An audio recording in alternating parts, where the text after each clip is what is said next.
Before we get started today, guys, we have a special ask of you. I don't know how you found the podcast or how long you've been listening to The Next Man Up, but chances are someone shared this with you and invited you to become part of our community. And that is exactly what we are asking you to do for someone else. We have seen some encouraging growth in our podcast over the last few months, but we know all too well that there's so many dads out there that could benefit from listening and participating in this discussion around what it means to be a man and what it means to raise healthy and godly men. So, will you invite someone to join our community by sharing this podcast with them? In Apple Podcasts or in Spotify, you can find the 3 horizontal dots, which will give you the option to share the show or share the link. And if you're using a podcast player, that feature is there as well. More importantly, think of someone you know in your circle of influence, in your family, in your friends, in your coworker sphere that would benefit from being a part of this community, and do us a favor and share this podcast with them. In that way, you can help us continue to accomplish our mission of raising healthy and godly men. Thank you in advance for helping us this way. Okay, now let's get to today's episode. This is the show dedicated to raising up the next generation of men of faith and character. My name is Mark Stanifer. Welcome to The Next Man Up, part of the NRT Podcast Network. Well, hey guys, welcome back once again to The Next Man Up podcast. So good as always to have you with us and part of this community that is raising up healthy and godly men, because when we do that, everyone benefits. You know this, my name is Mark, and I'm excited to be with you once again today. Today begins a 2-part conversation that I had with Phillip Vanderford, who is a Battalion Commanding Officer for an organization called Alert. And Alert is all about forging extraordinary men who will influence their world for Christ. Phillip himself is passionate about encouraging young men to pursue Christ and advance his kingdom in the world. He's been serving with the International Alert Academy in volunteer and full-time capacity for almost 10 years.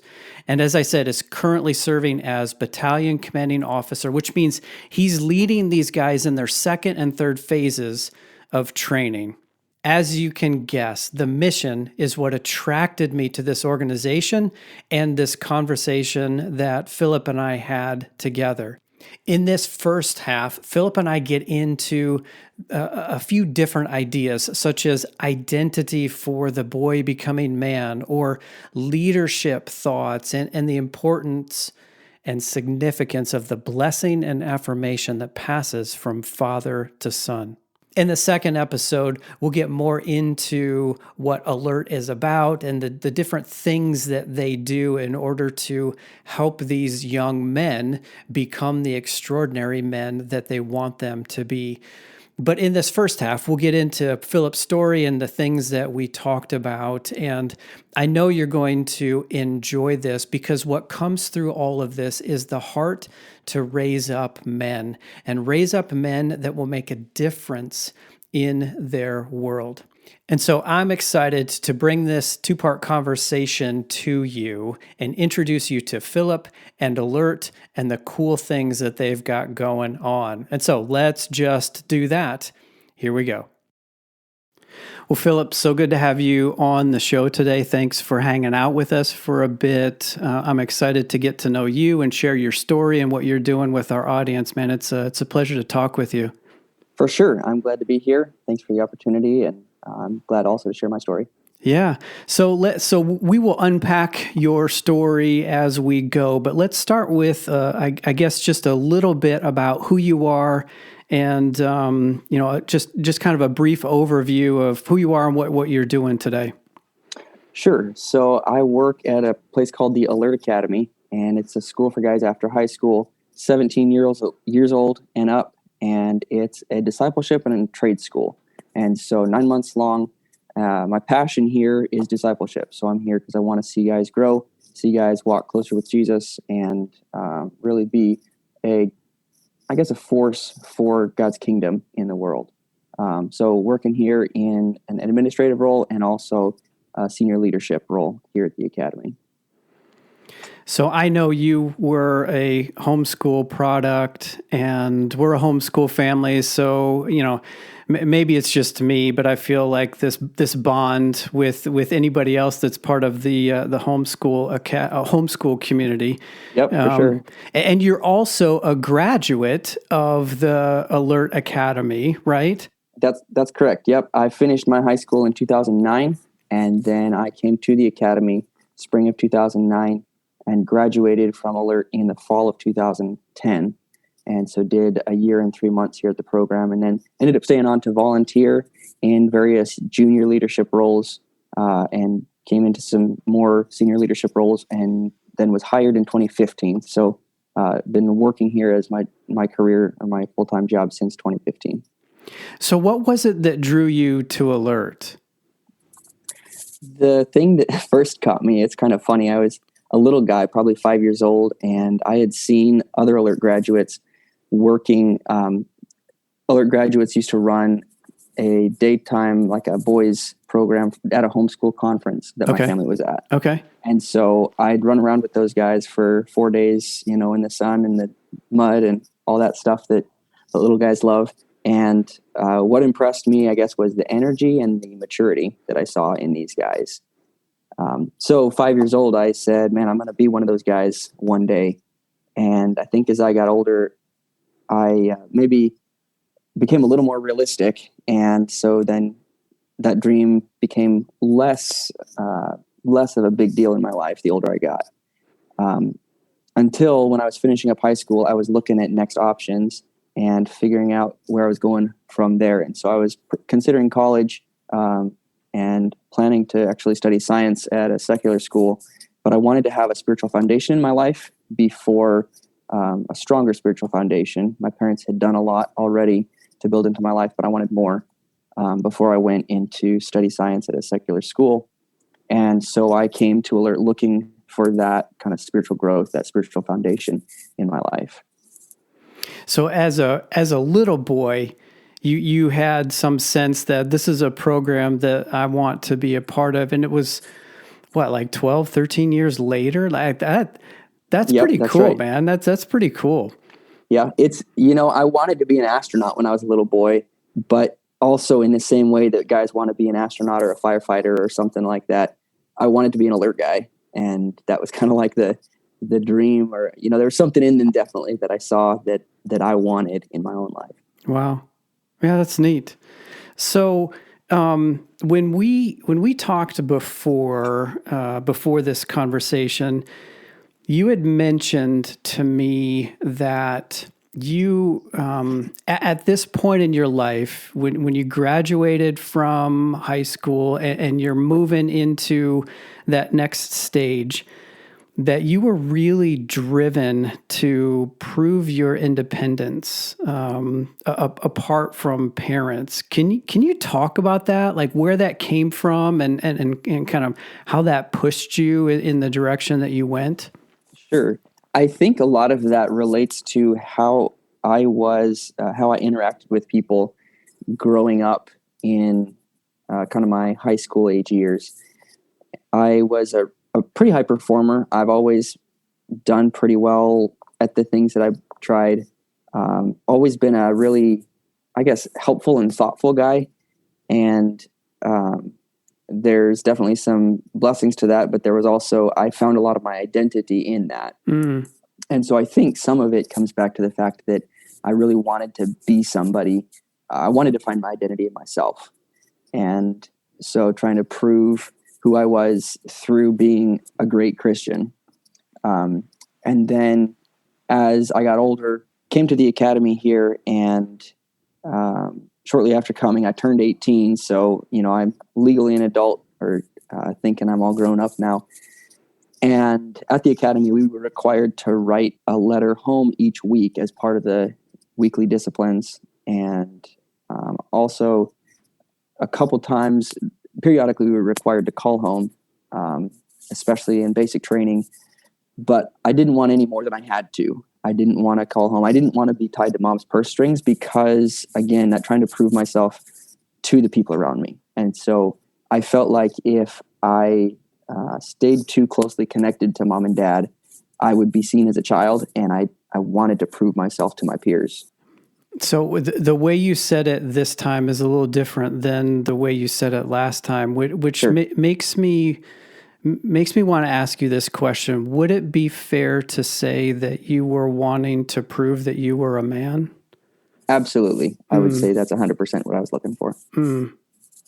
So then let me ask the follow-up question, because this is a question I love to ask our guests, because it runs right in the lane of where we play here at the Next Man Up. So was there a point in your journey then that you felt like you had crossed the threshold from boyhood to manhood? I think I would say that my graduation from basic training was a point in that transition. Basic training is a very difficult, a very challenging experience with lots of physical hurdles to get over and like teamwork challenges and different things like that. And so I would say that there's, to some degree, finishing my basic training, having the graduation ceremony was a point of that. But then there's a situation that comes to my mind actually when I was in a mid-level leadership position here. I was a drill instructor in basic training, and there was this interaction that I had with a guy. I guess I felt of myself, or I thought of myself as a man at that point, but I felt like I still had to, I wasn't comfortable in it. I felt like I had to prove it to people. And so there was a recruit who I really was beaten up on unfairly, and he was not capable of doing what I was asking him to do. And my supervisor had to step in and say, no, it was public. He was right there, this recruit. And he said, no, he can't do that. You need to go back on what you've asked him to do, and you need to apologize to him. And what was going on there is that I was trying to prove to him, I'm big and tough, and you need to listen to me because I have something to give to you, or I'm a really mature guy that you need to learn some lessons from. So I would say that probably after that point, when I came into right after that, that was my first time as a drill instructor. And then I came back and did drill instructor for a second basic training class. And I think that second time there was something different. So those are the 2 points that come to my mind. One would for sure be graduating basic training. And then the other would be having to work through that. I'm not a man because I can prove myself as a big, tough macho guy. It's more about what's happening inside of me. That's so interesting. There's a leadership lesson in there too. And I know leadership development is part of what Alert does, and we'll get into that as we go. But there is also that leadership lesson, which has to do with influence versus authority. Absolutely. And I know you guys in your structure are about authority and protocol and chain of command and all that. But you can have authority without being a leader, and you can have leadership and influence without necessarily having a title, or authority. And it sounds like that lesson was, or that encounter, that experience was powerful for you in both those realms, the manhood realm and the leadership realm. Absolutely.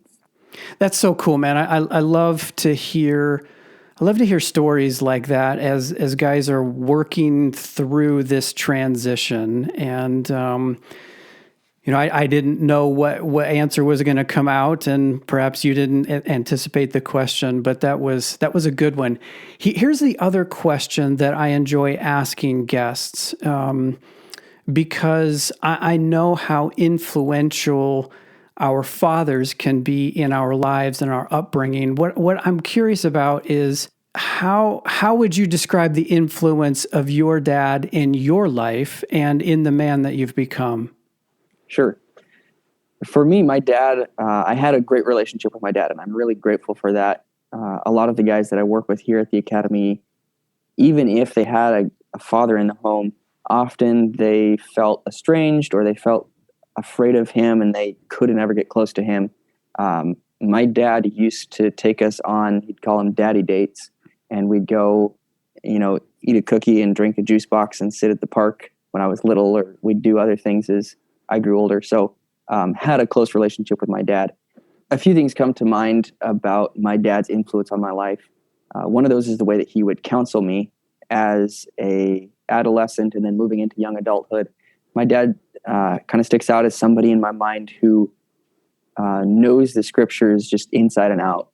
And so we'd be talking through something, and I learned how to use a concordance when I was a little guy. And so if I wanted answers, I'd use the concordance and go look for something. Dad didn't need a concordance. He would say, the Bible says in Ephesians chapter 2, and he'd quote it, and then, or he maybe wouldn't have the exact quote, but he'd know what it said in there, and then he could turn to it and see what was there. So that's one huge impact that my dad had on my life, was in his knowledge of the scriptures. And not only was that helpful in his counseling of me, but it also gave me something to aspire to. I said, I want to be like my dad. And I still say that, or I still think that I want to be like my dad in that way, that I kind of can know the scriptures. So that example, and then the way he would counsel me. Another thing that had a real big impact on my life that I had no idea was even affecting me at the time, was every night when I'd go to bed and when I'd be leaving to go on a trip or something like that, my dad would say, for example, "Good night, Philip, I love you, and may God bless you and make you a leader in your generation." And that probably started when I was 10 or 11 years old.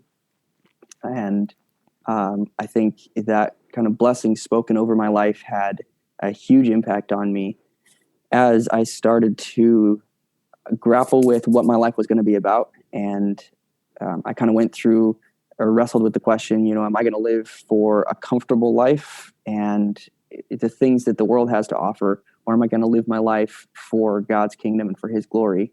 And so as I wrestled through that, I think my dad's spoken blessing over my life had a huge impact on recognizing that I want to spend my life leading other men for the cause of Christ.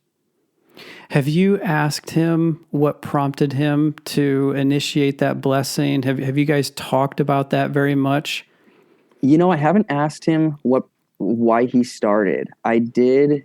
He and I were in a conversation. We were talking about some of the challenges I'm dealing with, and actually some work challenges I'm dealing with. And so as we were talking through them and I was getting counsel from him, one of the things he said to me is, "Philip, basically, I'm proud of you, and I'm really just proud to see the man you've become, because," and this is where he went. He said, "Because I've been praying and asking God to make you a leader in your generation ever since you were a little guy." So I know that it was intentional and that my dad intended to accomplish something with it, but I haven't asked him what prompted it or why he started. That's cool, man. I know that I'm a few years older than you, but I know I still like to hear my dad say, "I'm proud of you, and I'm proud of the man that you've become," or speak that his version of blessing over my life. Yeah. And I think I will appreciate that and receive it as long as he's alive, or as Sure. long as I'm alive. I guess what I'm trying to say is you never outgrow wanting to hear that from your dad. And Right. I can see by your reaction that you agree. Absolutely. Yep. Something that I've really learned from working with guys here at the academy that relates to this is,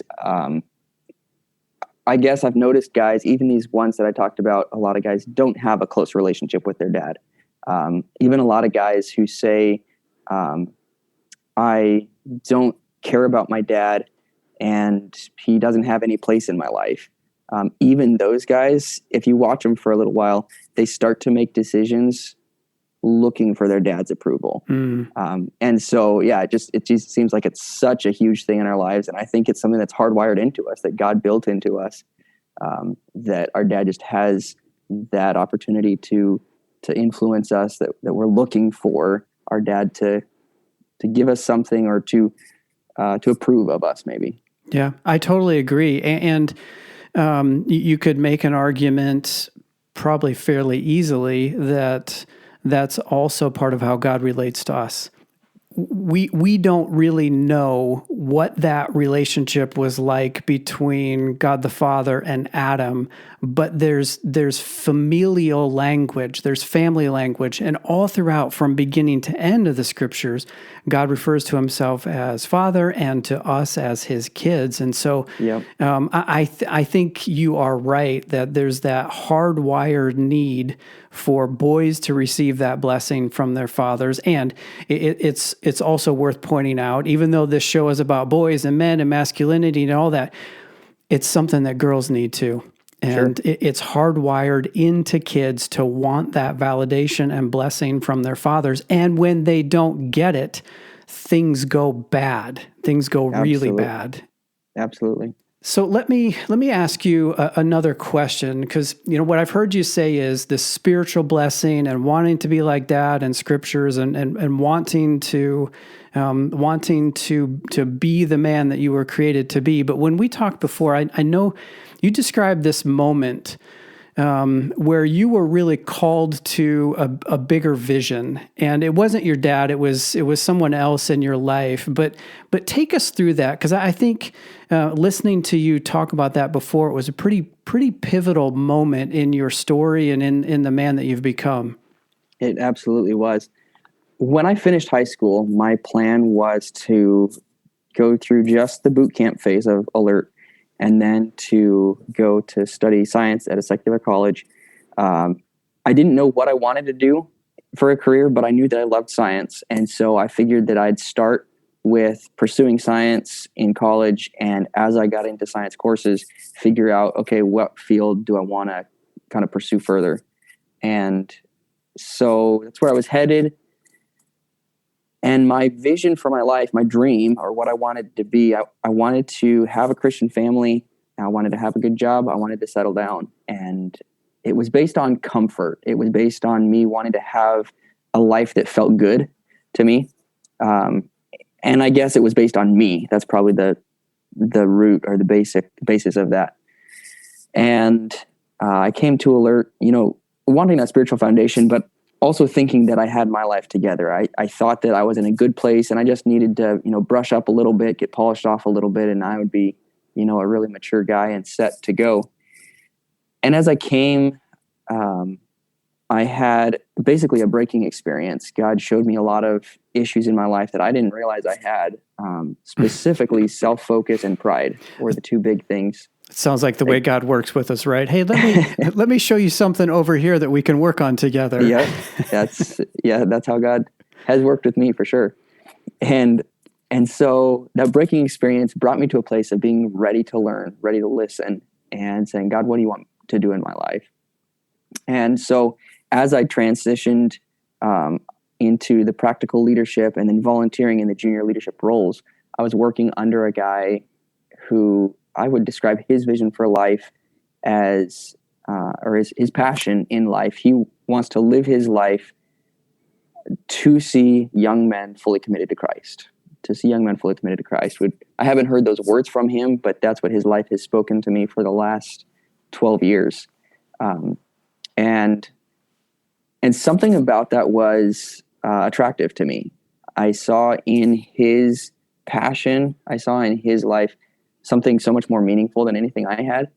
And I said, I want that. And I want to be like him. So I worked under him for about 5 years. And basically, the more I worked for him, the more I saw that was real in his life. It wasn't a facade. It wasn't just him, saying that on Sunday and then going home and living a different way. He lived his life pretty much as an open book. And he would tell us guys that were leading under him, he would be really vulnerable about, hey guys, I blew it this morning. I got angry at my kids, and I yelled at my kids in a way that was hurtful to them, and God really convicted me. Just things like that it was so obvious that this guy wasn't pretending to be something. This was the real Keenan, and And then again, that vision or that passion that he had in his life was contagious. And I would say that's my passion. It's kind of the passion of my life. It's what I want to spend my life on now because of his example. What was the moment where I know you worked in I guess you could use the word mentor. You kind of mentored under him for a while. What was the moment that was that critical switch for you when that happened? It's interesting to think about that. I don't know if I can pinpoint a moment. I think it really was a process in my life. There were several things that contributed. Him doing the physical activities that we did right along with us. So long hikes and things. He was right there. Campouts. He was camping out with us. So I think, identifying with us was something that made his life attractive to me. And then I don't think there was one aha moment where I saw, oh, that's his vision in his life and I have none. It was more as I got to know him and as I learned who this man was, what he was living for, I started to recognize maybe the difference between him and me and say, okay, that's something that I want in my life. So I think I'd say it was a process. Yeah. Well, there again, that seems to be how things work too. There might be that moment of awareness, but change happens through a process and through a journey. And that's cool, man. So it obviously alert for you, even though you didn't know this as a youngling at 5 years old, alert for you has played a significant impact in your life and who you are. Absolutely. Yeah. I would say that outside my parents, my experience at Alert, working under some of the mentors I've worked under and also serving in the roles I've served in is the biggest influence in my life. Yeah. Yeah, that's cool. So I don't remember how Alert first got onto my radar screen, but I know it was a couple years ago, and I think it was just looking at other programs, other activities out there that are actively investing in young men, boys, and young men, helping to make them men. And so like I said, I've been aware of the program for a while, but I revisited the site because I thought it might make for a good conversation on the podcast. And what captured me immediately was the mission statement or the tagline that's prominently displayed on the website: forging excellent men for Christ, or something along those lines. And I was captured. We've been using the term forging men here for a course that we've done. And so I was immediately captured by that title. But our audience doesn't really know a whole lot about Alert. And so I would love for you to kind of take us through what the Academy is, what is it all about, and you can kind of expand on your role there if you want. But tell us what Alert is and what it's all about. Sure. So you've captured the heart. That's us. Forging extraordinary men who influence their world for Christ is the vision statement. And what we want to see, that's exactly what we want to see, is that we feel like we are a greenhouse or an incubator for guys. So guys come here. The purpose isn't for guys to get together and just enjoy each other's company or just be a great brotherhood of men. Our goal is to see life change happen in the guys so that they're strong and so that they can go and influence their world. And we actually chose that piece at the end of the statement, influence their world for Christ, really intentionally, because our mission isn't necessarily for us to be a missions agency. We're not trying to run or coordinate the world change that's going to happen. We want to see, and we believe that if men personally and individually are following Christ faithfully, that wherever God takes them in a professional vocation somewhere or in emergency services, which is along the lines of a lot of our training, wherever they go, that they will influence their world for Christ. So that's the heart of what we're here to do. Again, Alert is a 9-month program. and it's broken down into 3 phases. It's for guys after high school, so it's designed as a post-secondary education. And we offer, in our vocational training, we offer an EMT school, a fire academy, a technical rescue program, a scuba and aquatics course, and then also an aviation course as all of our certified vocational programs. And then we also have a missions course and a leadership and communications course, along with a practical leadership course that guys can do. So kind of those 3 programs that are our own programs that we've built and aren't, a certification from anywhere, but that have a tremendous impact in guys' lives as they go through those programs. So that's kind of the practical training that we offer. And then the way that our program's built, it's in 3 phases, starting with a military-style boot camp. And we feel like that experience is really helpful for guys.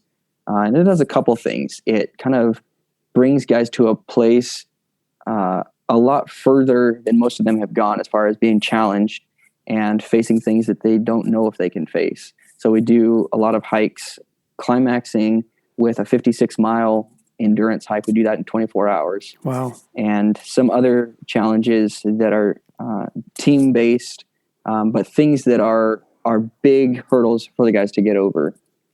And that's really helpful in forming a guy. We couple that with a real emphasis on personal relationship with Christ. And so the guys are in group devotions and also in personal devotions every day. They have to keep a journal. And then there's also opportunities for us to counsel with them and mentor them through the things that they're going through. So that's basic training. It's 9 weeks long. And second phase is a life development phase. And so we focus on aspects of emergency response, which is often used in our service. And we take time in the student's schedule to go out and serve on various projects, usually around the nation. Every once in a while, we go international with those projects. And so the emergency response aspect of second phase and also the life development or the personal development. And so we do a course on life planning and try to help the guys wrestle through who am I and what gifts has God given me and where should I be going with my life. Some basic finance class and other things, apologetics and other things that are helpful in the growth of a guy, regardless of where he ends up. And then obviously our vocational training is kind of flavored as an emergency services training with the fire and the EMS, technical rescue and things like that. Well, guys, I hope you're enjoying the first part of this conversation I had with Phillip and are drawn into his story and the mission of what Alert is doing in the lives of young men in the same way that I was. As I reflect back on everything that we talked about and all the different ideas that we covered, there's a statement that Phillip made that really stands out for me. I think it encapsulates not only his passion and desire and his story, but also really what we're about here at the Next Men Up and how that's aligned with what Alert is about. His quote was this: "I'm not a man because I can prove myself as a big, tough, macho guy. It's more about what's happening inside of me." And like I said, I think that encapsulates what we're trying to do as an organization. It certainly summarizes Phillip's story and what they're trying to do. And again, as I reflect back on all of the ground that we covered, that's the poignant statement that stands out to me. Perhaps there was something like that in this conversation for you, something that stood out, something that resonated with you. And if that's the case, I challenge you to not just let it go, but to reflect on it. Maybe it's journaling, maybe it's conversation, maybe it's praying about what you heard and what that might do for you or how that might change how you live your life as a man or as a dad. Whatever it is, I encourage you to find something to take away and continue to lean in so that this isn't just information. It's a way that becomes transformative to how you live. And of course, I want to invite you back for part 2 that will drop next week. When we continue exploring what this Alert Academy is all about, their foundation around discipleship and their overall desire for each guy, and some of the consistent themes that they've seen play out through the hundreds of young men that have gone through their program.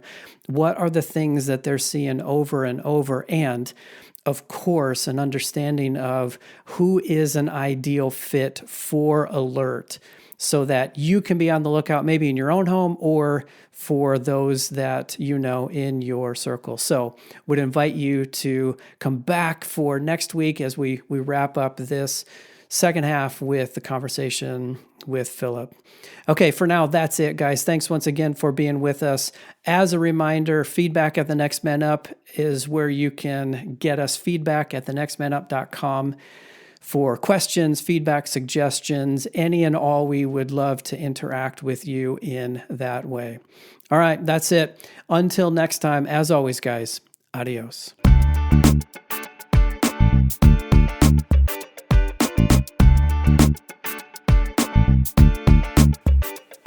Hey, listeners, thanks for journeying with us on this Next Man Up podcast. We would love to hear from you. Maybe you have a question or an idea, perhaps a topic for us to consider. If that's you and you want to reach out to us, you can get us at feedback@thenextmanup.com. That's feedback@thenextmanup.com. Again, we'd love to hear from you. Until next time, we'll see you later.